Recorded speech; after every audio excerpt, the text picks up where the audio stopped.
भेदिए और सारस की कहानी। एक जंगल में एक दुष्ट और लालची भेदिया रहता था। एक दिन उसने एक हिरण का शिकार किया। शिकार के बाद पर वह अपने लालच पर नियंत्रण नहीं रख पाया और जल्दी जल्दी उसे खाने लगा। इस जल्दीबाजी में एक हड्डी उसके गले में अटक गई। हड्डी अटक जाने पर वह बहुत परेशान हो गया। अब उससे न कुछ खाते बन रहा था, न ही पीते। उसने बहुत कोशिश की कि किसी तरह हड्डी उसके गले से निकल जाए, लेकिन सारी कोशिश बेकार गई। अंत में उसने किसी से सहायता लेने का विचार किया। वह सोचने लगा कि ऐसा कौन है जो उसके गले से हड्डी का टुकड़ा निकाल सकता है। कुछ देर सोचने पर उसे सारस का ध्यान आया। सारस की लंबी गर्दन और चोंच थी। वह उसके मुंह में अपनी चोंच घुसाकर आसानी से हड्डी निकाल सकता था।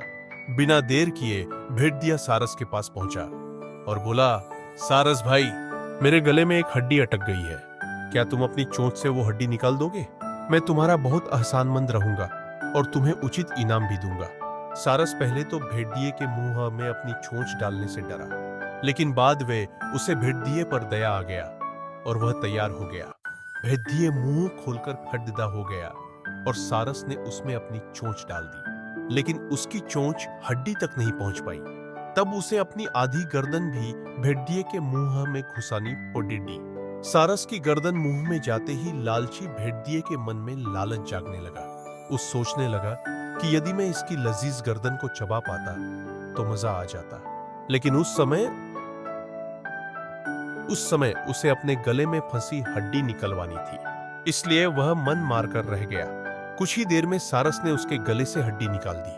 हड्डी निकलते ही भेड़िया जाने लगा। न उसने सारस को धन्यवाद दिया, न ही इनाम।